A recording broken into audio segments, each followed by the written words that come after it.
तो बच्चों इस वीडियो में मैं मिसलिनियस का बहुत इंपॉर्टेंट क्वेश्चन आपको एक्सप्लेन करने वाला हूँ। ये इकलौता क्वेश्चन ऐसा है जो पूरी एनसीईआरटी में 3D में अब इंपॉर्टेंट पोर्शन बचा हुआ है। मतलब या तो एसडी आ सकता है या एसडी के अलावा मिसलिनियस का एक क्वेश्चन आ सकता है। उसके अलावा जो क्वेश्चन एक्सपेक्टेड है वो आउट ऑफ एनसीईआरटी आएंगे। तो इनको समझना, इस क्वेश्चन को अंडरस्टैंड करना, इसके पीछे का कॉन्सेप्ट समझना बहुत ज़रूरी है। और अब ये मान के चलिए कि 90% चांस है कि क्वेश्चन इस साल भी सीबीएसई बोर्ड एग्जाम में आ जाए। अब ये क्वेश्चन है क्या, आपसे बोल रहे हैं find the vector equation of the line which passes through the point and the perpendicular to two lines. मतलब एक लाइन की हमें इक्वेशन निकालनी है, वो भी वेक्टर इक्वेशन निकालनी है। We have only a point, और जिस लाइन की इक्वेशन निकालने के लिए उसने बोला है वो दो लाइन के परपेंडिकुलर है, और उनकी इक्वेशन हमें दे दी है। L1 की इक्वेशन दे दी है x minus 8 divided by 3 y plus 19 divided by minus 16 z minus 10 divided by 7। एक बात ध्यान रखना, मैंने आपको बेटा बताया भी था पिछली वीडियो के अंदर कि कंडीशन फॉर द परपेंडिकुलरिटी लगता है। तो अगर आपसे बोले कि एक लाइन दूसरी लाइन के परपेंडिकुलर है तो डी आर्स का बड़ा इंपॉर्टेंट रोल होता है। तो मेरी एडवाइस आप लोगों के लिए ये है कि आप यहाँ पे ना डी आर्स ऑफ L1 निकाल लो, बाद में काम आएंगे। और डी आर्स क्या होता है आपको बताइए, जो इक्वेशन के नीचे अवेलेबल होते हैं। मीन्स यहाँ पर 3 माइनस का 16 और 7, ये डी आर्स ऑफ L1 हो गए। और आपको क्या दिए जी, आपको L2 की इक्वेशन दी है, उसके भी वो लाइन परपेंडिकुलर है जिसकी वेक्टर इक्वेशन आपको निकालनी है। तो आप उसकी इक्वेशन भी लिख दीजिए, x माइनस का 15 डिवाइडेड बाई 3, y माइनस का 29 डिवाइडेड बाई 8, z माइनस का 5 डिवाइडेड बाई माइनस 5। हम इसके भी डी आर्स ले लेते हैं। This is DRs of L2। L2 के डी आर्स क्या हो जाएंगे बच्चों, 3 8 माइनस का 5। अब इसका हम देखो, इसका होगा क्या, इसका यूज़ हम बाद में करेंगे, बट सबसे पहले हम वो निकाल लेते हैं जिसके हमसे इक्वेशन मांग रहा है। हमसे मांग रहा है इक्वेशन ऑफ L3, वो भी वेक्टर इक्वेशन। तो कोई नहीं, आपके पास एक आधी अधूरी इन्फॉर्मेशन तो आई, तो पहले आप लिख दो इक्वेशन ऑफ लाइन, उसको आप L3 लिख देना क्योंकि आपने ऑलरेडी L1 L2 माना हुआ है। और वेक्टर मांग रहा है तो आप वेक्टर इक्वेशन लिखना, R vector is equal to A vector plus lambda times of B vector. अब यहाँ पर आपको एक चीज़ पता होनी चाहिए कि हमारे एक तो हमारा क्या होता है जी, हमारा ए वेक्टर होता है पॉइंट, और वेक्टर बी क्या होता है, वेक्टर बी होता है सर हमारे डी आर्स। तो हम सबसे पहले क्या करेंगे सर, हम यहाँ पे R vector is equal to A vector, मतलब पॉइंट, पॉइंट हमें दे रखा है सर 1 2 माइनस का 4, हम वो वैल्यू यहाँ डाल देंगे। मतलब यहाँ पे हमारा आ जाएगा आई प्लस का 2j माइनस का 4k, ये ए वेक्टर हमने डाल दिया, plus lambda times of sir जिस लाइन की इक्वेशन मांग रहे हैं ना उसके डी आर्स गिवन नहीं है। तो आपका टारगेट क्या रहेगा, आप उसके डी आर्स को अज्यूम कर लो। हमने फॉर एग्जांपल उसके डी आर्स को मान लिया बच्चों ए आई प्लस बी जे प्लस सी के, और इसे मान लिया इक्वेशन नंबर 1। और हमारा यहाँ से एम क्या डिसाइड हुआ, हमारा एम डिसाइड हुआ कि सर यहाँ से हमें L3 के डी आर्स को निकालना है। एक बार L3 के डी आर्स आ गए, हमारा क्वेश्चन इजीली सॉल्व हो जाएगा। तो हम एक काम करते हैं, L3 के डी आर्स को भी अलग से निकाल लेते हैं, जैसे हमने L1 और L2 के निकाले। तो L3 के डी आर्स हो जाएंगे, इट्स ए बी एंड सी। फिर आपको पता है कि जब सारे डी आर्स आपको मिल गए हैं तो बोले बच्चों आपको यहाँ पे एक सिचुएशन लगानी है। What you have to do, आपने यहाँ पर लिखना है कि सिंस L1 या L3 is perpendicular to L1 and L2, then आपको पता होना चाहिए दो लाइन आपस में परपेंडिकुलर होती है तो condition is A1 A2 plus B1 B2 plus C1 C2 is equal to 0। Sir ये कंडीशन होती है कब लगती है, जब दो लाइन आपस में परपेंडिकुलर होती है।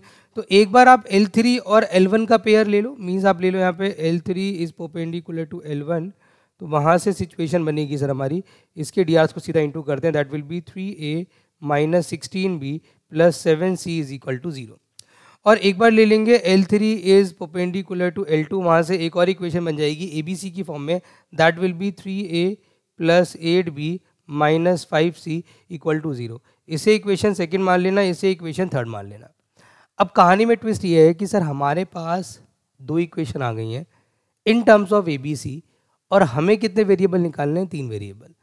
तो मैं आपको एक बड़ा तरीका बता रहा हूँ जो कि ना इस चैप्टर में लगेगा, ये आपका वेक्टर में भी अगर आप देखेंगे मिसलिनियस का क्वेश्चन नंबर 12, वहाँ भी ये कॉन्सेप्ट आप लगा सकते हैं कि अगर आपके पास दो इक्वेशन और 3 वेरिएबल हो और इक्वल टू में 0 हो तो एक मेथड एप्लीकेबल होता है।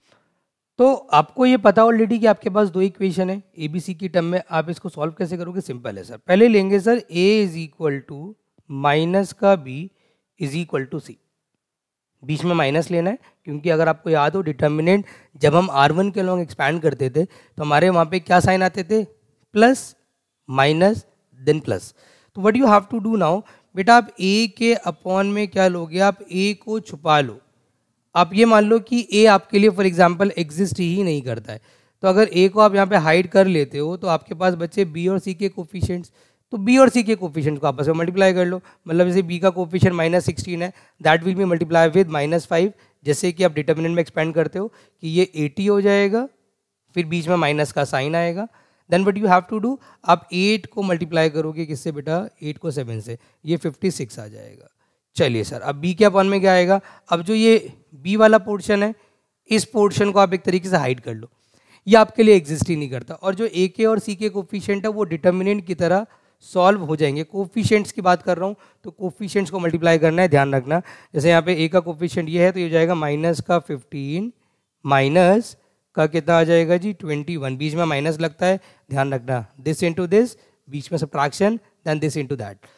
तो अब हमें क्या करना है सर, c लेना है, तो c के अपॉन में जब लेंगे तो c वालों को छुपा लेंगे, तो बचे a और b के कोफिशिएंट, तो इसकी इससे मल्टीप्लाई करेंगे कितना आ जाएगा 24, बीच में माइनस, फिर इसको इससे मल्टीप्लाई करेंगे वैसे आएगा 48 नेगेटिव का, बट क्योंकि एक नेगेटिव हम लगाते हैं तो इट बिकम्स पॉजिटिव, तो ये 48 हो जाएगा। तो सर a के अपॉन में कितना आ जाएगा, a के अपॉन में आ जाएगा 24, b के अपॉन में कितना आ जाएगा 36, मैंने माइनस से माइनस काट दिया, और c के अपॉन में क्या आ जाएगा सर, c के अपॉन में आ जाएगा 72। एक बात ध्यान रखना, ये अभी एग्जैक्ट आंसर नहीं है, क्योंकि अभी ए बी सी के अपॉन में जो आ रहा है वो ऐसे नंबर्स हैं जो एक दूसरे की टेबल में या किसी पर्टिकुलर नंबर की टेबल में आते हैं। तो अगर ऐसा होता है तो आपको उसको भी सिंप्लीफाई करना चाहिए। तो what you have to do, you need to multiply whole equation with the number जिसकी टेबल में सारे आते हैं, दैट इज 12। तो अगर मैं इसको 12 से मल्टीप्लाई कर दूं तो अल्टीमेटली मेरी सिचुएशन बनेगी a अपॉन में 2, b अपॉन में 3 और c अपॉन में आ जाएगा 6। तो now what we have to do, sir हमें क्या करना है, हमें ये मान लेना है कि फ्रिक्शन जो है दैट इज इक्वल टू 1, या आप इमेजिनेशन में भी लिख दो तो ज़्यादा बेटर है, मतलब आप ये रफली कर लो ज़्यादा बेटर है। बेसिकली आपने ये करना होता है, जो a के अपॉन में वैल्यू है वो a की वैल्यू हो जाती है, a इज इक्वल टू 2। आप ऐसे मान लो कि a अपॉन 2 आप इक्वल टू 1 रख रहे हो, तो जो 2 है वो क्या हो रहा है जी, वो क्रॉस मल्टीप्लाई हो रहा है, तो a की वैल्यू वहाँ से 2 आ रही है, b की वैल्यू 3 आ जाएगी, c की वैल्यू 6 आ जाएगी। तो अल्टीमेटली हमारा जो वेक्टर b, जो drs वाला वेक्टर अननोन था, अब उसकी वैल्यू आपको मिल गई, दैट इज 2i पॉजिटिव का 3j पॉजिटिव का 6k। तो जब आपको ये वैल्यू मिल गई है तो now what you have to do, आपकी जो वेक्टर इक्वेशन ऑफ लाइन आपने निकालनी थी आप उसमें इस वैल्यू को डाल दो। तो पहले देख लेते हैं वेक्टर इक्वेशन हमारी क्या थी। तो ये जो वेक्टर इक्वेशन बेटा आपकी अवेलेबल है, आप इसमें सिर्फ बी वेक्टर मतलब ए बी सी की वैल्यू डाल दो और आपका वही फाइनल आंसर हो जाएगा, that will be like i plus 2j minus 4k plus में lambda times of 2i plus का 3j प्लस का 6k, और यही हमारा फाइनल आंसर है। अगर इन केस वो आपसे इसकी कार्टेशियन इक्वेशन मांगता तो आप क्या करते हैं, अब आपको वेक्टर मिल जाता है। मैंने पिछली वीडियो में आपको सिखा रखा है कि वेक्टर इक्वेशन से कार्टेशियन निकालना बहुत इजी होता है, तो आप कन्वर्ट कर लेते तो आपकी कार्टेशियन इक्वेशन आ जाती। अगर इतना इंपॉर्टेंट क्वेश्चन आपको क्लियर हो गया 3D का तो अपने दोस्तों के साथ शेयर ज़रूर करना, और अगर आपको वीडियो पसंद आई है तो लाइक ज़रूर, और कमेंट में ज़रूर लिखना कि और कौन से टॉपिक्स हैं जिस पर आप वीडियो चाहते हैं। हम कोशिश करेंगे कि उन टॉपिक्स को वीडियो के थ्रू कवर कर लें।